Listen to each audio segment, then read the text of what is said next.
Hello and welcome back to Sage and Stone Homestead. My name is Heather and I've got some chores to do this morning, and I also recently got a question that I would like to answer more in depth. The question was, how many dairy goats do I need? It was actually a subscriber named Mandy who asked, and she was inquiring about not only dairy goats but also goats to use for meat. So we're going to talk about that.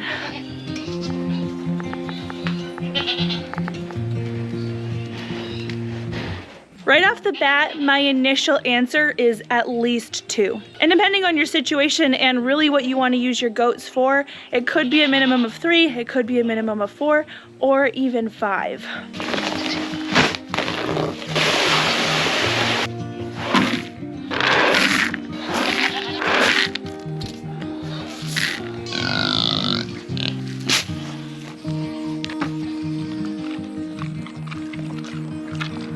So one of the main things to consider when you're talking about quantity of goats on your homestead is, do I want to maintain my own breeding buck or breeding bucks? Because if that's the case, you're going to want to have 2 separate paddocks. And goats are herd animals, so you're going to need at least 2 goats per paddock just so they don't get lonely. But there are exceptions, and I have one exception here. Hi guys.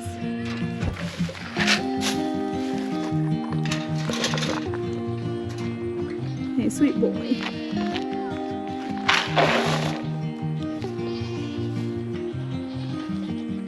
This is actually an experiment that I ran this year, and it is a risk to keep goats with pigs.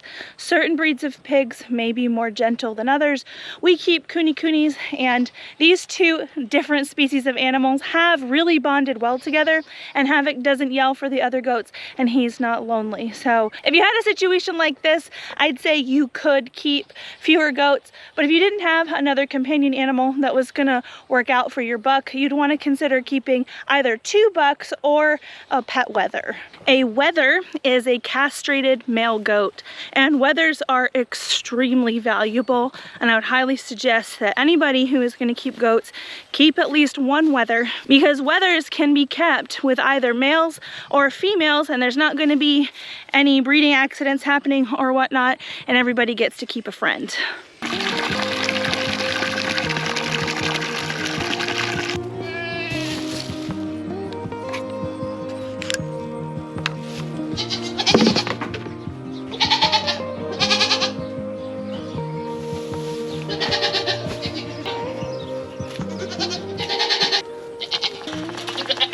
You guys gotta back up.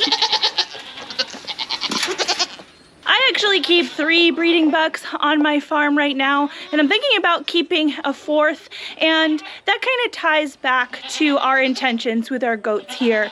We not only like to have meat and dairy animals for our homestead, but we also really like to sell breeding stock, and I need a wide variety of genetics in order to achieve that. So I have a lot of goats.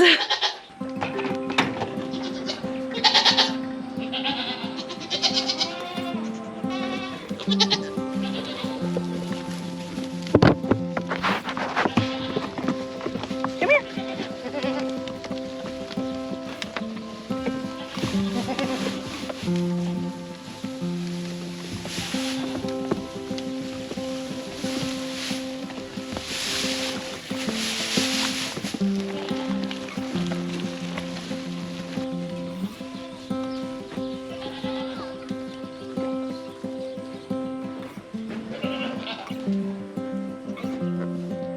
You ready to come out? Come on. Come on.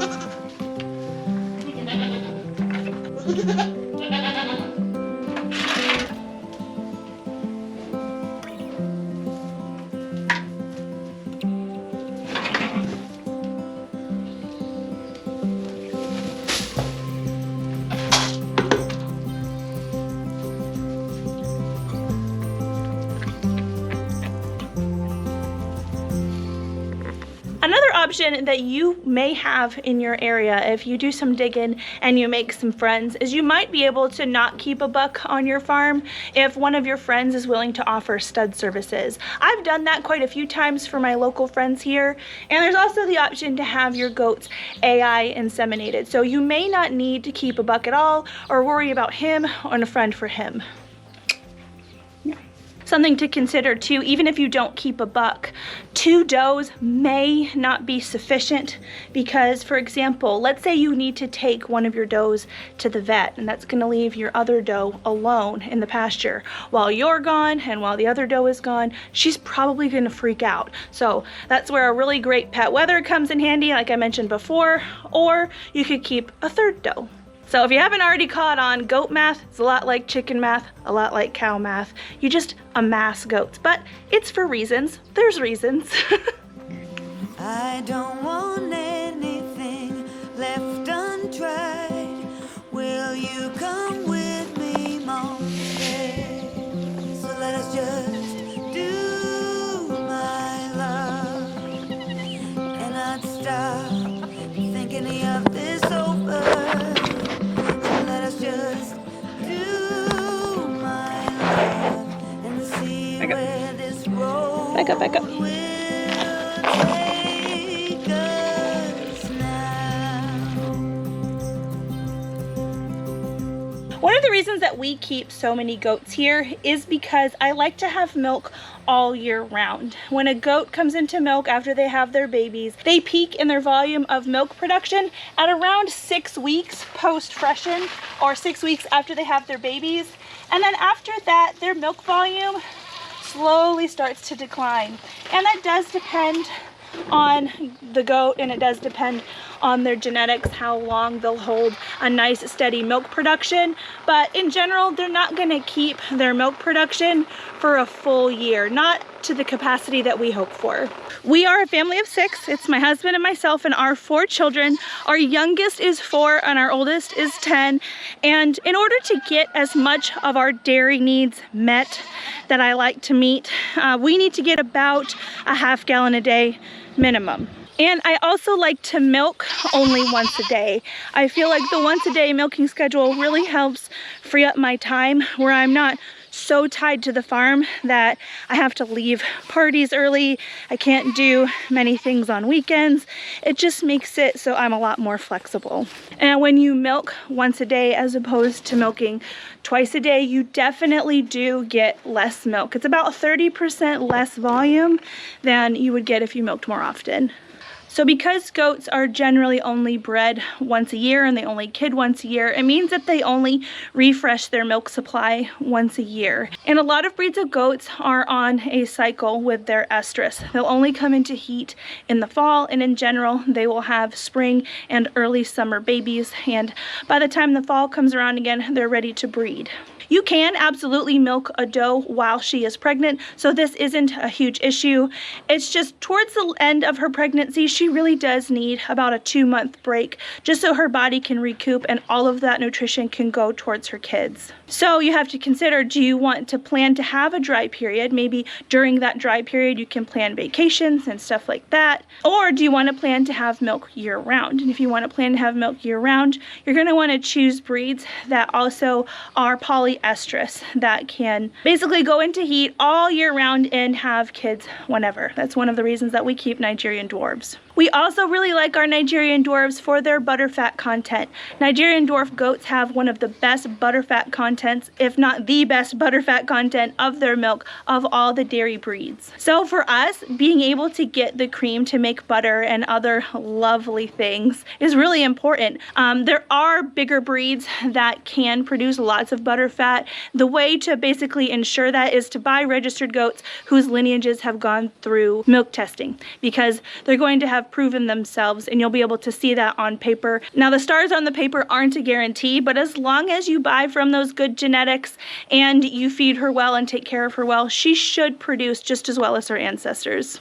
Right now, I'm getting about 3/4 of a gallon a day out of my goats, milking once a day, and I'm milking 2 purebred Nigerian dwarfs who are not quite at their peak milk production. These kids are only just about 4.5 weeks old yet. And I'm also milking a mini Alpine who gave birth almost a full year ago. And I am milking a standard size La Mancha. Now, my standard size La Mancha has never produced the kind of milk that you would probably expect from a full-size dairy goat. She did not come with papers, and she is pretty old. And she also gave birth to just one baby. And sometimes when goats give birth to one baby, especially if it's a doeling, their milk requirement is much, much lower. Their body knows it, and so they just don't produce as much. So considering that you may have a season or two where you get a little bit less milk, just I guess because of luck of the draw, you may want to keep more goats. I'm not sitting here trying to enable you, but it's something to think about. I genuinely don't think it's smart to keep your minimum that you absolutely need, because things are going to happen. You may need to give your doe a dry year because of sickness or because of anything else. She may die. Things happen, and you want to be able to maintain the minimum that you're going to need. That's at least how I think. I try to aim for a little bit of excess, and if I get that excess, that's wonderful. It's either more cheese in the freezer, or I have the ability to give some away or sell some milk. My purebred Nigerian dwarves give me about 2.5 to 3 cups of milk once a day each. And that's pretty good. Now, Pepper and Rory have had babies multiple times. Sometimes when goats give birth for the first time, they don't produce as much milk as their potential. It usually takes about 3 years or 3 freshens to really be able to tell the milking capacity of the dairy goat. And not all goats are the same, like we mentioned before about genetics. Some goats are just gonna produce less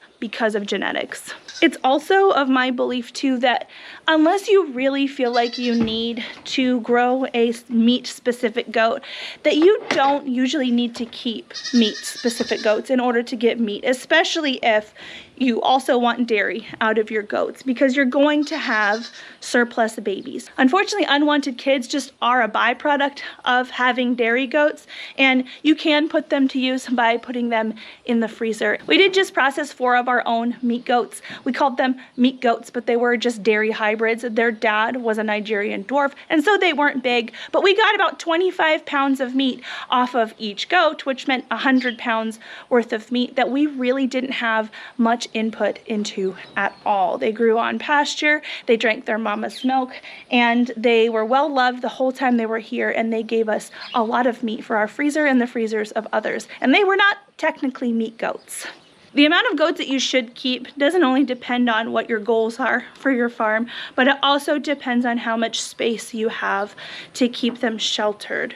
We have 9.5 acres here, and around 6 of it is fenced in for our dairy goats. That's way more space as far as pasture that they need, but my barn is pretty much at capacity. You can find a lot of different suggestions online as far as the amount of shelter that each goat needs, and that is going to depend on the breed. You can keep a lot more Nigerians in a space that you couldn't keep a whole bunch of La Manchas, for an example. La Manchas are just a lot bigger, and they drink a lot more, they eat a lot more. There's just a lot more input and a lot more output, and more space is needed to keep them. One of the suggestions that I saw when I was looking up what we could handle here was that each goat needs about 10 square feet of space to sleep.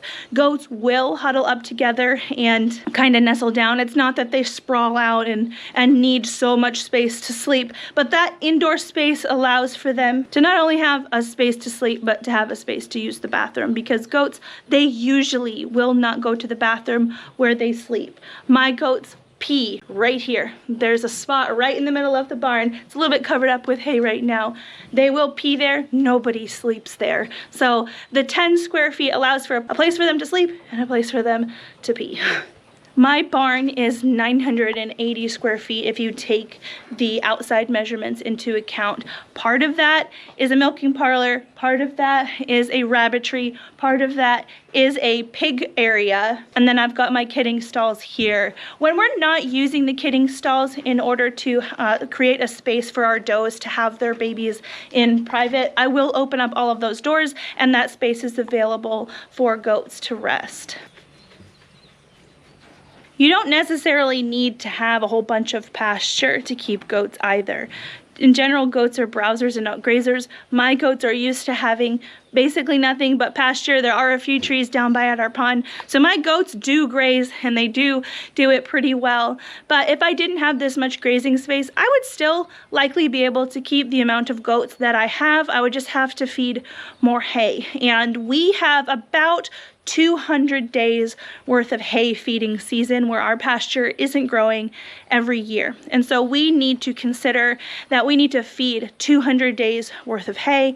And for us, that's actually 200 bales of hay with the amount of goats that we have now. And I was able to figure that out using a hay calculator put together by Delcy with A Life of Heritage. I'm going to link it in the description box below. It's a very, very valuable tool. So you not only have to think about what you can maintain and house during the summer, but what can you maintain and house and feed during the winter. So that may kind of limit you into your maximum. A lot of farmers, they really par down their herds and par down their flocks by fall time because it does cost a lot of money, especially now, to feed animals through winter. So definitely add that to your list of considerations. Now, this is a question that I get all the time, and I do have an answer for this. The answer is yes, you can keep goats with chickens. The most important thing about keeping goats with chickens is you don't allow the goats to get at the chickens' food. Here on our farm, we feed a commodity mix to everything, and then we'll supplement each species with a separate feed or a separate mineral, like a supplementational mineral that's going to help them achieve what's best for them. So for our chickens, we feed them the commodity mix. It's a 15% protein, but I also make sure that I provide them whole corn and I provide them calcium for their eggshells.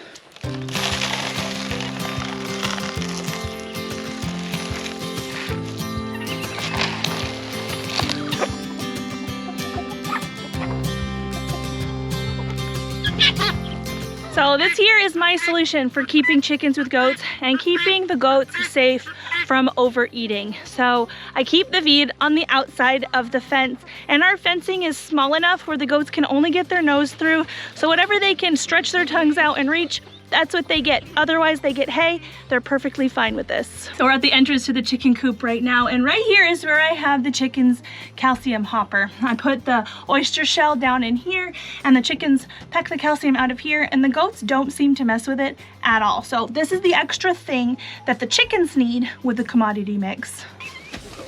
And the extra thing that the goats need is right down here. Loose minerals really are the best thing for dairy goats, but if you're in a situation where you've got to keep goats in with something else like chickens, having a mineral pill like this will help make that possible. The chickens would probably try to use a loose mineral solution as a dust bath, and it would just be a mess for the goats. This mineral pill provides what the goats need in a form that the chickens really just aren't interested in. One thing to consider with keeping goats with chickens is that these welded wire fences, in general, a goat is gonna break. They like to stand on the fences, and even Odie, sometimes he fights with the fence, and those big horns, even on Nigerians, they can cause a lot of damage. So it's more ideal, if you're going to keep goats with chickens, that you have a woven wire fence, because these fences, they're just gonna get beat up with goats in them. But if this is what you have right now, you can use it. We're using it. Just when the goats finally ruin it, we're gonna be replacing it with woven wire. So if knowing that you can keep goats with chickens means that you get to keep more goats, I'm not here to stop you. The amount of goats that somebody keeps also does depend on their physical capabilities. Large breed dairy goats that produce a lot of milk are very big and very strong. And if you can't haul around a 220-pound animal, maybe a large breed goat isn't for you, and so maybe one high capacity doe might not be for you. You may need several lower capacity does. But remember, with especially the Nigerian dwarf, the lower capacity comes with a higher quality. And so for me, I really don't feel like I miss out with keeping mostly Nigerians. And if one of your goals would be to sell kids, I find that the Nigerian dwarfs also sell much better than some of the standard size size breeds. There's a lot of people who like to keep them as house pets, and a lot of people think that they're really cute, but with a lower capacity, if you're wanting more milk, say for a bigger family, you're gonna need more goats. So there's several factors that go into the minimum amount of goats that you should have on your farm, and I really hope that this video helped put that into perspective. So I know Mandy was looking for dairy goats where she could also have meat that were cute. So companionship is definitely part of the equation. So Mandy, without knowing your family situation, I don't know how big your family is, I don't know the financial situation, and I don't know what kind of land you have. At minimum, I would think if you were to keep Nigerian dwarfs, which are really, really cute, I would keep 6. I would keep 4 does, a buck, and a wether at all times. And eventually you're going to have kids, and so your number is going to fluctuate. That may not work. But keeping 4 does would allow you to breed 2 to kid in the spring, 2 to kid in the fall. You would always be in milk. It wouldn't be a ton of milk. Eventually you would probably get, if you only milked once a day, about 6 cups a day. So not quite a half gallon with that. And you will get surplus kids and have meat with that. Our Nigerian kids that we processed for meat gave us about 25 pounds of meat each, which I think is a pretty sizable amount for a small goat with very little input. But like with everything, I always err on the side of having more rather than having less, because when losses and things inevitably do happen, your whole program isn't impacted as badly as if you only had just a few. I have a video that I just put together about our experience butchering our first meat goats on our farm. It's not really about how to butcher meat goats, it's about why we butcher our own goats on our farm, and I think it's worth a watch. I think that'll work.